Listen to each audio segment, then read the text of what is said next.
Harleen, ano ang dahilan sa pananatili ng ilang Pilipino sa Gaza City at kumusta yung mga Pilipinong naghihintay sa border?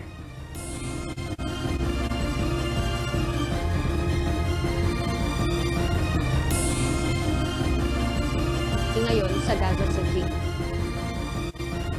Ayon kay DFA Undersecretary Eduardo De Vega, isa sa kanila ay isang Pilipinong madre, habang ang dalawa ay mag-ama na Filipino citizen at kanyang menor de edad na anak na bumalik sa Gaza City mula Southern Gaza para sa kanyang Palestinian na biyanan na nasa ospital. One is a Filipino nun, and we will respect her decision to remain in Gaza City. And two, composed of a father and child who actually were already in the south, but returned to Gaza City to check the condition of the Palestinian father-in-law of the Philippine citizen. Monica, sa ngayon, dalawa pa rin ang nawawalang Pilipino sa Gaza, kung saan isa ang sinasabing posibleng bihag ng Hamas pero hindi pa yan makumpirma ng DFA.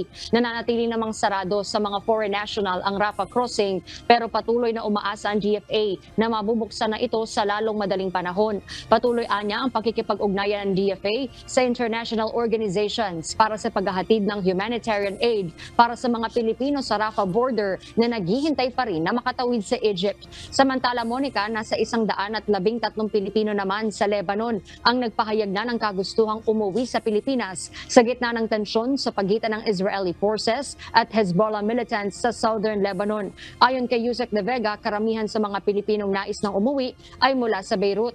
Kasalukuyang pinapatupad ang voluntary repatriation sa Lebanon matapos isa ilalim sa Alert Level 3 kung saan nasa 17,500 ang bilang ng mga Pilipino roon. That will not be a problem. It's just a matter of purchasing the commercial tickets, and we have in fact asked them to consider going home because of the rising tensions. Many embassies have done the same for their citizens. May posibilidad naman na itaas din sa Alert Level 3 o voluntary repatriation ang West Bank na nasa gitna ng Israel at Jordan kung saan 4 na Pilipino na ang nagpahayag ng kagustuhang umuwi. Nasa 122 na Pilipino ang nananatili sa West Bank kung saan 23 ang undocumented overseas Filipino workers o OFW.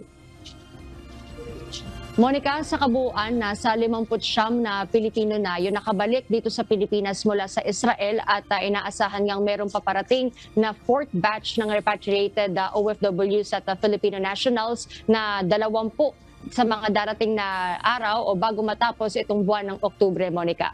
At yun muna ang update mula rito sa Pasay City. Balik sa iyo, Monica. Maraming salamat, Harleen Delgado.